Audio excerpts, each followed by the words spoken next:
குட்டி வாங்குனதுல இருந்து என்னென்னலாம் நம்ம முறையா கையாளணும்யா? வளர்ப்புக்குன்னு வாங்கையில குறைஞ்சபட்சம் அதாவது 90 நாள் வயது ஆன குட்டியை தான் 3 மாசத்துக்கு பிறகுதான் வாங்கணும். இடையில உள்ள குட்டி வாங்கினா வளர்க்கறதுக்கு வசதியா இருக்காது. அது அதோடைய சக்திக்கு தகுந்த மாதிரி பால் குடிச்சு ஆரோக்கியமா இருக்காது. சரி. கிராமத்துல வீட்டு முறையில ஒரு எங்களை மாதிரி மேய்ச்சல் சமூக மக்கள்கிட்ட இருந்து வாங்குறாங்கன்னு சொன்னா காலையில ஒரு மேய்ச்சலுக்கு அனுப்புனா பனி ஈரங்கள் காஞ்சதுக்கு பிறகுதான் மேய்ச்சலுக்கு அனுப்பணும். மழைக்காலமா இருந்தா இன்னமும் ஒரு 10-11 மணிக்கு பிறகு கூட அந்த வீட்டுல உள்ள மக்கள் மேய்ச்சல் தொழில் உள்ளவங்க அந்த பெரும்பாலும் கணக்கில் எடுத்துக்கிறது கிடையாது. ஒரு 9 மணிக்குள்ள மேய்ச்சலுக்கு அனுப்பிச்சிருவோம். ஏன்னா எங்களோட மந்தைகளா இருக்கிறனால அதாவது ஆட்டு பட்டியா இருக்கிறனால அந்த நிலையை நாங்க கடைபிடிக்க முடியாது. வீட்டுல 5-10 வச்சிருக்கவங்க அவங்களுக்கு ஒரு குறிப்பிட்ட நேரம் மேய்ச்சால் கூட போதும். ஒரு சாதாரண வாய்க்கால் வரப்புகள்ல மேய்ச்சிட்டு வந்துடலாம். அவங்க அந்த ஈரப்பதம் இல்லாத பொருட்களை மேய்ச்சோம்னா நோய் தொற்றுகள் வராம ஆரோக்கியமா இருக்கும். கண்ணு அப்படின்னு வாங்குறோம் இல்லையா? அப்ப மாடுடைய கண் வாங்குறப்ப சில இந்த சுழிலாம் பார்த்தலாம் வாங்கணும்ன்ற சில முறைகள் இருக்கு இல்லையா? சில பேர் என்ன பண்ணுவாங்க, அந்த குட்டி போறதே அந்த மறுசுழற்சி மாதிரியே ஆடு குட்டின்னு வளர்த்துட்டு இருப்பாங்க. இப்ப சில நேரங்கள்ல நம்ம வாங்க போறோம், இன்னொரு குட்டியை வாங்க போறோம்னா அந்த ஆட்டுக்குட்டியை வாங்குறப்ப என்னென்ன விஷயங்களா நம்ம கருத்துல வச்சுக்கிறோம் பொதுவா? அதாவது ஓரளவுக்கு வலுவலுப்பா இருக்கணும். அதாவது நோஞ்சா மாதிரி அந்த முடியெல்லாம் சிலுத்துக்கிட்டு அந்த மாதிரி இல்லாமல் தோல் கொஞ்சம் வலுவலுன்னு இருக்கணும். அது இறையே இல்லாம பட்னியா, அதாவது வெறு வயதா இருந்தாலும் வயிறு கொடக்குன்னு இருக்கும். அந்த மாதிரி இருந்தாலும் சைனிங்கா இருக்கும். ஆரோக்கியமான குட்டி சைனிங்கா இருக்கும். சரி. அதுக்கு சுழிலாம் இருக்குதா? சுழி எல்லாம் அது என்னுடைய அனுபவத்தில் 35 வருஷம் அனுபவங்கள். ஆட்டு சுழிகள்லாம் அந்த ஒரு பிரச்சனை எல்லாம் கிடையாது. மாடு எடுத்துட்டோம்னா தானம் கொடுத்த மாடை பல்லு பிடிச்சு பார்க்க கூடாது சொல்லுவாங்க. ஆமா, சுழி வால் சுழி பல்லுடைய முறைகள் நாக்கு இதெல்லாம் பார்த்து வாங்குறது அந்த மாதிரி பொதுவா வாங்கக்கூடிய முறைகள் ரொம்ப நுணுக்கமான விஷயம் என்ன பொதுவா? அதாவது ஆடுகள் வளர்ப்புக்கு பெரிய ஆடுகள் வாங்கணும்னு சொன்னோம்னா எல்லா பல்லுகளும் ஒரே சீரா இருக்கணும். பல்ல இடைகள் இருந்தா வாங்கக்கூடாது. சரி. ஒரே நேர்கோட்டில் எல்லா பல்லும் கீழ் தாடையில் உள்ள பல்லு அது ஒரே மாதிரி அப்படியே படிப்படியா அந்த படிகள் படிக்கட்டு இருக்கு. சரி. அந்த மாதிரி ரெண்டும் அப்படி ஒரு சாய்வலா இருக்கணும், ஒண்ணுக்கு ஒண்ணு முரண்பாடா. அப்பதான் நமக்கு இறை ஒழுங்கா சாப்பிடும். இறை அந்த புல்ல வெட்டி எடுக்கிறதுக்கு அந்த பற்கள் ஏதுவா இருக்கும். அந்த பல்லோட இடைகள் இருந்தா பல்லு அந்த பில்ல புடுங்கி எடுக்கையில அந்த இடையுள்ள பல்லு எடுக்கு இல்லையா, அந்த எடுக்கல அந்த பில்லு வலிக்கிட்டு போயிடும். அப்ப முழுமையா அந்த பில்ல கடிச்சு அந்த ஆட்டால சாப்பிட முடியாது. செரிமானமும் சரியா இருக்காது. ஆமா, அதே மாதிரி முன்பல் இருக்க மாதிரி தான் கடாப்பல்லும் இருக்கும். சரி. நம்ம உள்ள போய் எல்லாம் கடாப்பெல்லாம் ஆராய்ச்சிலாம் பார்க்க முடியாது. முன்னாடி இருந்தா உள்ள பல்லும் இப்படி டேமேஜ் இருக்க வாய்ப்பு இருக்கு அப்படிங்கிற ஒரு அனுமானம் தான். அப்படிங்களா அந்த பல்லு அரைச்சு அந்த கடாப்பல் அரைச்சு அசை போடையில அரைச்சு மென்னு முழுங்கினாத்தே அந்த ஆட்டுக்கு ஆரோக்கியம். இப்ப நிறைய இடங்களை பார்த்தோம்னா மாடுகளை நம்ம குளிக்க வச்சு நம்ம பார்த்திருக்கிறோம். ஆமா, ஆடுகளை அந்த நம்ம குளிக்க வச்சு பண்ணலாமா? எப்படிங்க? அது இல்ல, கிடையாது பொதுவா. அதாவது மாடு நீங்க குளிப்பாடிட்டு நிழல்ல கட்டிடலாம். சரி. வெப்பநிலையும் குளிர்நிலையும் சமநிலை வந்துடும். ஆடு அப்படி இல்ல. அப்படி பெரும்பாலும் நாங்க இந்த மழை காலங்கள்ல படதா போட்டு எல்லாம் கொட்டாய் போட்டு தொழு போட்டிருப்போம். சரி. அப்ப இந்த அதிகமா மழை இல்லாம அந்த ஆட்டு உடம்புல எல்லாமே ஒரே நீர் எருவு அப்படியமா கலராவே இருக்கும். சிகப்பாவும் கருமையாவும் இருக்கும்.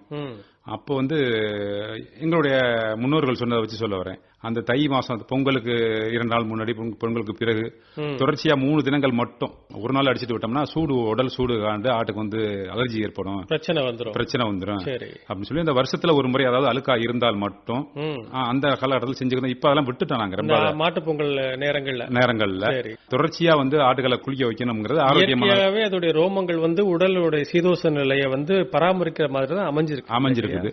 இப்ப ரோமங்களை பத்தி நீங்க சொல்ல இன்னொரு கருத்து சொல்ல வரேன். இப்ப அக்னி நட்சத்திரம் அப்படின்னு இப்ப நடப்பு சூழ்நிலை. இந்த நாள்ல வெள்ளாடா இருந்தாலும் சரி செம்மறியாடா இருந்தாலும் சரி ரோமங்களை கழிக்க கூடாது. இப்ப நிறைய நான் சக நண்பர்கள் வழிபோக்குல வரல பார்த்திருக்கேன். ஆடுகள்லாம் ரோமங்கள் கழிச்சு அந்த மாதிரி இருந்துக்குன்னா அது அந்த மாதிரி செய்யக்கூடாது. அக்னி நட்சத்திரங்கள் அந்த கடுமையான வெப்பநிலை குறைஞ்சதுக்கு பிறகுதான் அந்த முடி கழிக்க ஆரம்பிக்கணும். ஏன்னா வெயிலோட தாக்கங்கள் நேரடியாக அந்த தோல்ல படையில அந்த உஷ்ணங்கள் ஆடு சமாளிக்க முடியாம பல பிரச்சனைகள் ஒவ்வாமைகள் ஏற்படுறதுக்கான வாய்ப்புகள் இருக்கு. ஏன்னா நீங்க சொல்றப்ப எனக்கு மற்றும் ஒரு ஞாபகம் கூட வருது. இப்ப ஆடுகளை பத்தி பேசிட்டு இருக்கப்ப நம்ம நாயை பத்தி இந்த இடத்துல நம்ம பேசுறதுக்காக ஒரு யோசனை என்னன்னா, இப்ப நான் மலை பிரதேசங்களுக்கெல்லாம் போயிருக்கிற பார்த்தோம்னா நாய்கள் மட்டும் இல்ல ஆடுகளுமே சேர்த்து அதுகளுக்கு ரோமங்கள் ரொம்ப அடர்த்தியா அதிகமா இருக்கும். அது காரணமே குளிர தாங்கி இருக்கணும்ன்றதுக்காக இயற்கையாவே படைக்கப்பட்டிருக்கு. நம்ம ஊர் பகுதியில் பார்த்து நாய்களாம் வலுவென்று ரோமங்கள் அந்த அளவுக்கு இருக்காது. இப்போ அதனால நீங்க சொல்ற மாதிரி இயற்கையே ஒரு தகவமைப்பை வந்து உயிரினங்களுக்கு கொடுத்திருக்கு. ஆமா, கண்டிப்பா. அதனால இப்ப நீங்க சொல்ற மாதிரி அது கொடுத்துற ரோமங்களை யாரும் வந்து வலித்து விட்டுறாதீங்க அப்படின்றது ரொம்ப ஒரு முக்கியமான ஒரு கருத்தா சொல்றீங்க. ஒருவேளை அதாவது என்ன காரணத்துக்காக அதை மழிக்கிறாங்க பொதுவா? அதாவது வந்து அடைமழை காலங்கள், அதாவது நம்ம வடகிழக்கு பருவமழை காலங்கள்ல முடி அதிகமா இருந்தா அந்த முடியில நீர் கோர்த்துக்கிட்டு ஆட்டோடைய உடம்புல உள்ள வெப்பநிலையை குறைச்சிரும். அதனால அந்த முடியை கழிச்சிட்டோம்னு சொன்னா, அதாவது இப்ப இந்த ஏப்ரல் ஜூன்ல தான் கழிச்சிடும், அதுக்கு பிறகு கழிக்க கூடாது. ஆகஸ்ட் செப்டம்பர்ல எல்லாம் கழிக்கிறது குறைச்சிடணும், நம்ம வந்து முடிஞ்ச அளவுக்கு குறைச்சிடணும். அப்ப அந்த வடகிழக்கு பருவமழை ஆரம்பிக்கிறதுக்கும் நம்ம முடி கழிக்கிற நாளுக்கும் அந்த சேம் டைம் வந்து, அதாவது 3 மாசம் ஆயிரும். அப்படிங்கிற அதுக்கான முடி வளர்ச்சி வந்துடும், ஒத்து வந்துடும். முடியே கழிக்கலைன்னா சாதாரணமா வந்து ஒரு குறிப்பா சொல்ல போனா ஒரு 10 சென்டிமீட்டர் 20 சென்டிமீட்டர் வளர்ந்துடும். சாதாரண ஒரு ஜடை பின்ற அளவு கூட முடி வந்துடும். அந்த மாதிரி இருக்கக்கூடாது. வெள்ளாடு, செம்மறியாடு, பொதுவா இந்த 2 வகை ஆடுகள் தான் நம்ம அந்த பகுதியில் வளர்க்கிறோம்.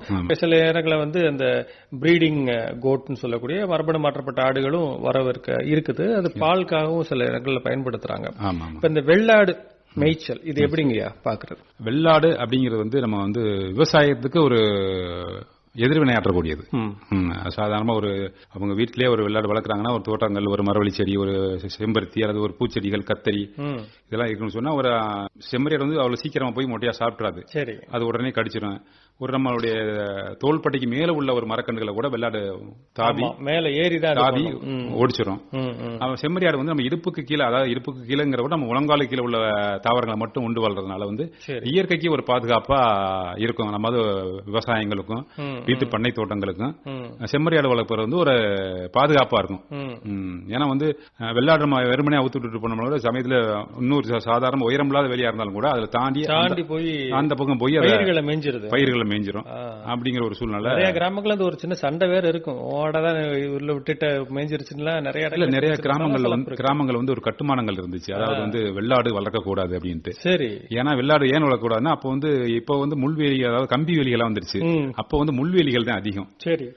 கிளிகைன்னு சொல்லுவோம்.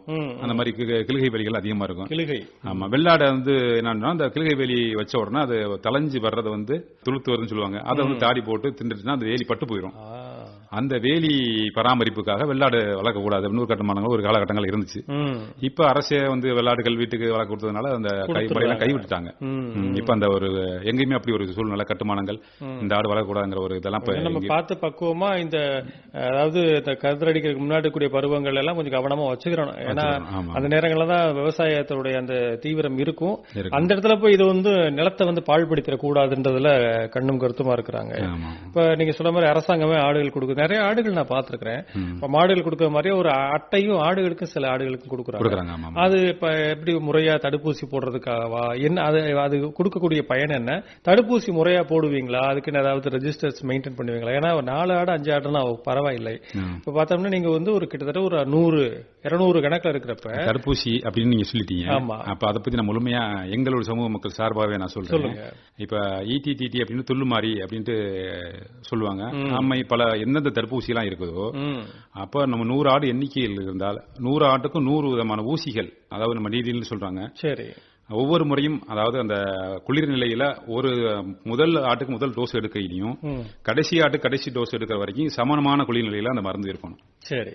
எங்க மக்கள், நிறைய மக்கள், அதாவது அதனுடைய நுட்பங்கள் என்னன்னு தெரியாம கையில அந்த தெர்மாகோல் பாக்ஸ் வந்து எடுத்து கையில ஒரே ஊசியை வச்சுக்கிட்டே போட்டுக்கிட்டே வருவாங்க. அது வந்து முற்றிலும் தவிர்த்துக்கிறணும். என்ன காரணம் சொன்னா, ஒரு நோய் தொற்று உள்ள ஆடு அந்த ஊசியை பயன்படுத்திட்டு அந்த ஆட்டுல இன்ஜெக்ஷன் பண்ணிட்டு அந்த மருந்துல நம்ம மறுபடியும் இந்த ஊசியை குத்தி இழுக்கையில இந்த ஆட்டுல உள்ள நோய் கிருமிகள் எல்லாமே அந்த மருந்து முழுக்க பரவிடுது. அப்படிங்கிற அந்த ஒரு ஆட்டுல இருந்து அனைத்து ஆடுகளுக்கும் நோய் தொற்று பெறக்கூடிய வாய்ப்புகள் நிறைய இருக்குது. ஏன்னா மனிதர்களுக்கும் முந்தைய காலத்துல அப்படி இருந்தது. அப்புறம் சில கொடிய நோய்கள்லாம் இது மூலமாவும் பரவுது அப்படின்ற விஷயத்தை அறிஞ்சதுக்கு அப்புறம் தான் சிங்கிள் டிஸ்போஸ் சிரஞ்ச் அப்படின்னு கொண்டு வந்தது. இப்ப நீங்க சொல்லக்கூடிய ஆடுகளுக்குமே அதை வந்து அமல்படுத்தணும். அப்படித்தான் இருக்கணும் இல்லையா? இப்ப ஒரு 3 ஆண்டுகளுக்கு முன்பு வந்து அம்மை நோய் வந்து அதிகமா தமிழ்நாடு முழுக்க இருந்துச்சு. ஊசி மருந்துகள் தட்டுப்பாடு அதிகமா இருந்துச்சு. என்னுடைய ஆடுகளுக்கு கிட்டத்தட்ட வந்து ஒரு 10 ஆட்டுகளுக்கு தொடர்ச்சியா நடைமுறையில் இருக்குது. அந்த ஆட்டுகளுக்கு அம்மை இருக்குது. சரி. ஒரு 3 ஆடு இறந்துருச்சு. எனக்கு வந்து 1 மாசம் வரையும் மருந்து கிடைக்கல. அதுக்கு பிறகு மருந்து கிடைச்சதுக்கு பிறகு 100 ஆட்டுக்கும் 100 ஊசிகள் வாங்கி போட்டேன். அதுக்கு போட்டதுக்கு பிறகு எந்த விதமான ஒரு பிரச்சனையும் வரல.